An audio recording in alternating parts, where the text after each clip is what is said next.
ఎందుకంటే యెహోవా నా పక్షమున కార్యము అన్నిటినీ సఫలం చేయను అనేసి యాక్చువల్లీ తమిళ్లో ఉంటుంది. ఈవెన్ మీరు కేథలిక్ బైబిల్లో చదివినట్లయితే నీ వాగ్దానం చేసినటువంటి అన్నిటినీ నా కొరకు చేసి ముగించెదవు. ఎందుకంటే 23వ సంవత్సరంలో మొదటి దానికి మనం వాగ్దానం తీసుకున్నాము. వాగ్దానములన్నీ కూడా యేసుక్రీస్తునందు అవును అని ఆమేనని ఉన్నది. ఈ ఆకాశము గాని భూమి గాని గతించును గాని దేవుని యొక్క మాటలో ఒక పొల్లు కూడా మారదు. ఒక ఫుల్ స్టాప్, ఒక క్రమ ఏది కూడా మారదు. అనగా దేవుని యొక్క వాక్యము అది నమ్మదగినదే ఉన్నది. అది అది అది ప్రియమైనటువంటి దేవచనమ సత్యముతో ఉన్నది. కావున నీవు నా జీవితంలో వాగ్దానం చేసినటువంటి ప్రతిదీ కూడా నువ్వు చేసి ముగించేదవు. అయితే ఈ 138వ కీర్తనను మనం 3 భాగాలుగా విభజించాలి. ఎలాగంటే మొదటి 3 వచనాలు మనం ఇలాగ చదువుచున్నాము. నేను నా పూర్ణ హృదయంతో నీకు కృతజ్ఞతాస్తుతులు చెల్లించుచున్నాను. దేవతల ఎదుట నిన్ను కీర్తించను. నీ పరిశుద్ధాలయమునకు నేను నమస్కారం చేయించున్నాను. నీ నామము అంతటికంటే నీవిచ్చిన వాక్యమును గొప్ప చేసి ఉన్నావు. నీ కృపా సత్యములను బట్టి నీ నామమునకు కృతజ్ఞతాస్తుతులు నేను చెల్లించెదను. నేను మొరపెట్టిన దినమున నీవు నాకు ఉత్తరమిచ్చితివి. నా పురాణములో ప్రాణాన్ని పుట్టించి నన్ను ధైర్యపరచితివి.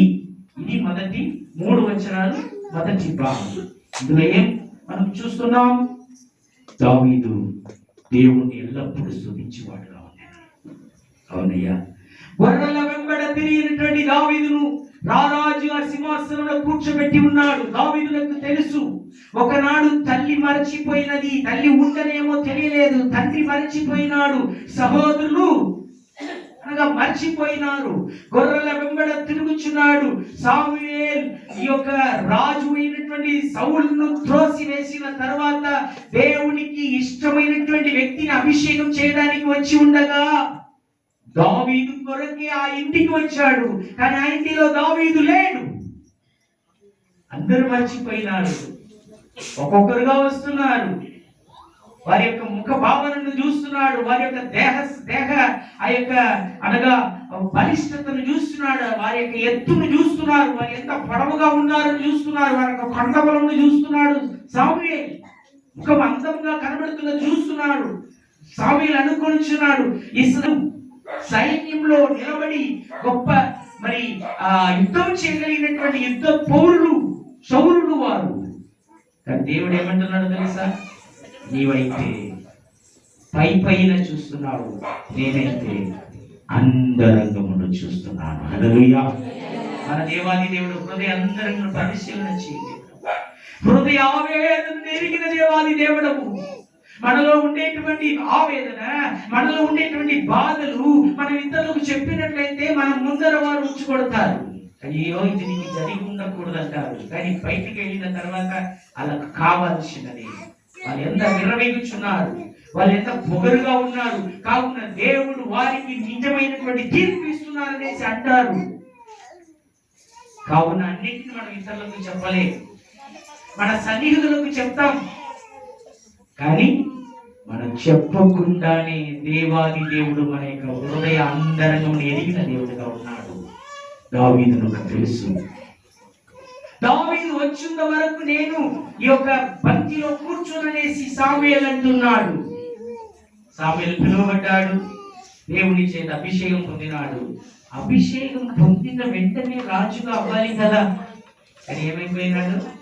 అభిషేకం పొందినాడు, అడవికి వెళ్ళిపోయినాడు. గోలియాతు వచ్చాడు. సైన్యమందటువంటి ఈ యొక్క బలిష్ఠుడు నేను చంపినటువంటి సింహం వంటి వాడు, నేను చంపినటువంటి ఎలుగు వంటి వాడు. కానీ గోలియాతు అడుగుతున్నాడు, నేను ఏంటి కుక్కనా? కర్రతో వస్తున్నావు, రాళ్లతో వస్తున్నావు. దావీదు ఏమన్నాడు తెలుసా? సైన్యములకు అధిపతి అయినటువంటి యెహోవా దేవుని నీవు తిరస్కరించుటకు నీవు కుక్కవే. నీవు అన్యుడవు, మేము దేవుని యొక్క బిడ్డలం. కావున దేవుడు నిన్ను నా చేతిలో ఇచ్చును. ఎందుకంటే దావీదుకు ఉండేటువంటి ధైర్యం ఏంటంటే సైన్యములకు అధిపతి అయినటువంటి యెహోవా నామము పేరిట ఆయనకు ధైర్యం కలదు. కావున నా ప్రియమైన వచ్చానమా, గోలియాతును చంపినాడు. చంపిన తర్వాత స్త్రీలు ఏమంటున్నారు? సౌలు చంపినది 1000, దావీదు చంపినది 10,000 అన్నాడు. ఆ తర్వాత రాజుగా మారినాడా? లేదు. తీసుకువెళ్ళి చెరసాలలో బంధించారు, పాటలతో పాడుచున్నారు. చెరసాల యొక్క అనగా పునాదులు కదిలినది. యెహోవాను మనం ఎల్లప్పుడూ కూడా స్తుతించాలి. బాధలు కలుగుతున్నదా? దేవుని యొక్క సన్నిధానంలో వెళ్ళి మోకరించండి. కొన్ని కష్టాల్లో ఉన్నామా? దేవుని యొక్క సన్నిధానంలో వెళ్ళి మోకరించండి. ఒకటే మాట చెప్పండి, దేవా నా జీవితంలో ఎన్నెన్నో మేలు చేసినావు ప్రభువా, ఇంకా నా జీవితంలో మేలు చేయగలిగినటువంటి వాడుగా ఉన్నామని చెప్పాలి. కావున మొదటి 3 వచనాలు స్తుతించేటువంటి రీతిలో కలుగుచూ ఉన్నది. కావున 23వ సంవత్సరంలో దేవాది దేవుడు ఎన్నెన్నో మేలులు చేశాడు. విశేషంగా మా జీవితంలో ఎన్నెన్నో మేలులు చేశాడు. ఆ యొక్క కార్యములను చెప్పినట్లయితే ఏనాడు మన యొక్క జీవితంలో మనకు దినములు చాలవు. మొదటి 3 వచనాలు. తదుపరి 3 వచనాలు ఏమని చదువుచున్నామో తెలుసా? రాజులందరూ దేవుణ్ణి స్తుతించాలి. 4 నుండి 6 వరకు గమనించినట్లయితే, యెహోవా రాజులందరూ నీవు సెలవిచ్చిన మాటలు విని నీకు కృతజ్ఞతాస్తుతులు చెల్లించెదరు. రాజులందరూ కూడా దేవుణ్ణి స్తుతించెదరు. వారు ఎందుకు దేవుణ్ణి స్తుతించాలి? నీకు ఈ హోదాను కలుగచేసినది దేవుడు మాత్రమే. ఈ హోదాను దేవుడు మాత్రమే మీకు కలుగచేసినాడు. కాబట్టి భూరాజులందరూ కూడా యెహోవా దేవుణ్ణి స్తుతించాలి. ఎందుకో తెలుసా? యెహోవా మహాప్రభావం కలవాడును, వారి యెహోవా మార్గములను కూర్చి గానము చేసెదరు. యెహోవా మహోన్నతుడైనను ఆయన దీనులను లక్ష్య పెట్టును. అయితే దేవాది దేవుణ్ణి రాజులందరూ దేవుణ్ణి స్తుతించాలి. అనగా ఎవరు? ఒకవేళ దీన దశలో నుండి హెచ్చింపబడిన వారుగా ఉన్నారా? మీరందరూ కూడా దేవుణ్ణి స్తుతించాలి. కావున దేవుని యొక్క మేలు పొందినటువంటి ప్రతి ఒక్కరూ కూడా దేవుణ్ణి స్తుతించాలని చెప్తూ 6వ వచనంలో ఏమంటున్నాడో తెలుసా?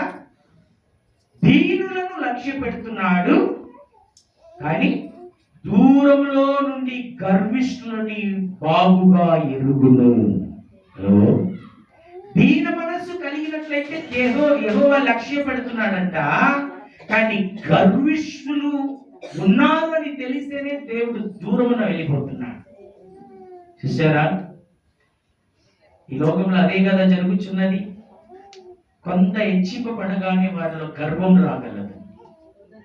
కొంత హెచ్చింపు రాగానే హెచ్కి అనబడినటువంటి రాజును గురించి మనం గమనిస్తున్నాము. 15 సంవత్సరము మరణ వ్యాధి ఆయనలో వచ్చినది. ఏషయ రాజు అనే ప్రవక్త వచ్చి అంటున్నాడు, దేవుడు నీ దినములను అంటే అయిపోమని చెప్పేసినాడు. అంటే అయిపోయినది, నీవు నీ కుటుంబం సగపెట్టుకో అనేసి అన్నప్పుడు గోడ వైపు మరలి ఏడుస్తున్నాడు హిజ్కియా రాజు. ఈలాగు దాటి వెళుతున్నాడు. ఇంటి దాటి అలాగ బయటికి వెళ్ళేటువంటి ఆ యొక్క తరుణంలో మరలా ఏషయ ప్రవక్తను మరలా పంపిస్తున్నాడు. హిజ్కియా రాజునకు వెళ్ళి చెప్పు, అతను నా దగ్గర మొర్ర పెడుతున్నాడు, వాని యొక్క మొర్రను నేను విని ఉన్నాను, కావున వానికి 15 సంవత్సరం ఇంకా నేను ఆయువును పొడిగిస్తున్నాను అన్నప్పుడు అడ్డుపడ్డ గమనించినట్లయితే అతడు గర్వం కలిగిన వాడుగా దేవుని యొక్క ఆలయంలోనికి వెళ్ళి ఆలయంలో ఉండేటువంటి అన్నిటిని కూడా శత్రువు రాజులకు చూపించి ఆ ఆలయంలో ఉండేటువంటి బంగారపు పాత్రలు అన్ని కూడా అనగా దోచుకోబడినటువంటి రీతిలో హిజ్కియా రాజు ఘోరమైనటువంటి స్థితిగతుల్లో పడ్డాడు. నీవిచ్చినావు ప్రభువా, నీ ద్వారా నేను పొంది ఉన్నానని. అయితే ఇప్పుడు ఇలాగ చెప్పుకుంటూ వస్తున్నాడు. 7వ వచనంలో గమనించినట్లయితే, అయ్యా నాకు ఉండేటువంటి ఆపదలో నీవు నన్ను బ్రతికించెదవు అని దావీదు దేవుని స్తుతిస్తున్నాడు. రాజులారా దేవుణ్ణి స్తుతించండి అంటున్నాడు. అలాగే దయచేసి దీన మనస్కులై ఉండుడి, మీరు గర్వం కావద్దంటున్నాడు. కానీ దావీదు మాత్రం ఏ స్థితిగతిలో ఉన్నాడు? ఆపత్తులోనే ఉన్నాడు. ఆ శత్రువుల కోపము నుండి నన్ను రక్షించుటకై నీవు నీ చెయ్యిని చాపేదవు ప్రభువా, నీ కుడి చెయ్యి నన్ను రక్షించును అని చెప్పేసి యెహోవా నా పక్షమున కార్యంలో అన్నీ సఫలం చేయను. దేవుడు నాకు ఇచ్చినటువంటి వాగ్దానములు అన్నీ కూడా నా జీవితంలో నెరవేర్చుననేసి దావీదులో ఉండేటువంటి నమ్మకం, దావీదులో ఉండేటువంటి నిరీక్షణ, ఈ యొక్క నిరీక్షణతో ఈ యొక్క కార్యమైన చెప్పడం జరుగుతున్నది. 57లో 2వ వచనం గమనించినట్లయితే అక్కడ ఏమంటాడు? 57లో 2వ వచనంలో దావీదు ఏమంటున్నాడు? మహోన్నతుడైన దేవునికి నా కార్యము సఫలము చేయు దేవునికి నేను మొర్ర పెట్టుచున్నాను. అక్కడ కూడా నా కార్యం సఫలం చెయ్యు దేవునికి. కానీ 138లో మన చదవబడినటువంటి ఆ యొక్క వాగ్దానపు వాక్య భాగంలో ఏమంటాడు? నా కార్యమును సఫలం చేయును. నిరీక్షణ, నమ్మకం. మన దేవాది దేవుడు ఎవరమ్మా? సమస్తమును చెయ్యగలవాడు. ఆయన మాట మాత్రం ఇచ్చి దేవుడు కావు. కొంతమంది మాట్లాడతారు, ఈ కార్యం చేస్తానంటారు, కానీ చేయకపోతే లాభం ఏమిటి? ఇప్పుడు ఒక యాపిల్ పండును ఇలాగా చూపించేసి ఇదిగో నీకు యాపిల్ పండు ఇస్తానని చెప్పినట్లయితే లాభం ఏమిటి? కానీ యాపిల్ పండును మన చేతికి ఇచ్చేసి దాన్ని తినమంటేనే అందులో ఆశీర్వాదం కలదు, దాని యొక్క రుచిని చూడగలం. అలాగే మన దేవాది దేవుడు సమస్తమును చెయ్యగలిగిన దేవుడుగా ఉన్నాడు. ఇప్పుడు పరిశుద్ధ గ్రంథంలో ఒక వ్యక్తి జీవితంలో దేవుడు చేసినటువంటి కార్యం మాత్రం చెప్పి నేను ముగిస్తున్నాను. ఆదికాండం 28వ అధ్యాయంలో 15వ వచనం. ఆదికాండం, ఈ యొక్క కొత్త సంవత్సరంలో దేవాది దేవుడు మన జీవితంలో అన్ని కార్యములను చేయుటకు ఆయన సమర్థుడై ఉన్నాడు, సఫలం చెయ్యువాడుగా ఉన్నాడు. 28లో 15వ వచనం. యాకోబునకు దేవాది దేవుడు దర్శనంలో ఏమంటున్నాడో తెలుసా? 28లో 15వ వచనంలో ఇలాగ చదువుతున్నాం. ఇదిగో నేను నీకు తోడై ఉండి నువ్వు వెళ్ళి ప్రతి స్థలమందు నిన్ను కాపాడుచు ఈ దేశమునకు నిన్ను మరల రప్పించదను, నేను నీతో చెప్పున్నది నెరవేర్చు వరకు నిన్ను విడువను. యాకోబుతో అంటున్నాడు. యాకోబు ఇప్పుడు ఏ పరిస్థితిలో ఉన్నాడు? తల్లి లేదు, తండ్రి లేదు, అన్న లేడు, బంధువులు లేరు, అలాగే పని వాళ్ళు లేరు, ఆస్తి లేదు, కేవలము వట్టి చేతులతో వెళ్తున్నాడు. ఆయన చేతిలో ఉండేది ఒకే ఒక కర్ర మాత్రం, ఏమీ లేదు, వట్టి కర్ర మాత్రం. ఆ రాత్రి రాగానే ఆయనకు తలకు ఒక రాయిని పెట్టుకొని తలకడగా పెట్టుకొని పడుకుంటున్నాడు. కారణం ఏంటి? ఏమీ తీసుకురాలేదు, కానీ చేతిలో ఉండేది ఒకటి ఉన్నది, అది కర్ర మాత్రం. కానీ ఏసావు ఎక్కడ ఉన్నాడు? తల్లిదండ్రులతో ఉన్నాడు. అబ్రహాం ఎవరు? ఐశ్వర్యవంతుడు. అబ్రహాం కుమారుడైనటువంటి ఈసాకు ఐశ్వర్యవంతుడు. అయితే ఈసాకు వాగ్దానములు, దేవుని యొక్క వాక్యం. అది నాళ్ళు ఏం చేస్తారంట తెలుసా? కర్రలో దేవుని యొక్క నియమములను, ఆజ్ఞలను, కట్టడలను రాస్తారంట. ఆశీర్వాదంలో కర్రలో రాసి దాన్ని తనకి చేతిలో ఎప్పుడు కూడా పెట్టుకుంటారంట. దాని వలన వారికి ధైర్యం అనేది దొరుకును. ఏసావునకు ఐశ్వర్యం ఉన్నది, కానీ యాకోబునకు ఆయన చేతిలో దేవుని యొక్క వాక్కులు రాయబడినటువంటి కర్ర కలదు. మీకును నాకును దేవాది దేవుడు అది మాత్రం కదా ఇచ్చి ఉన్నాడు.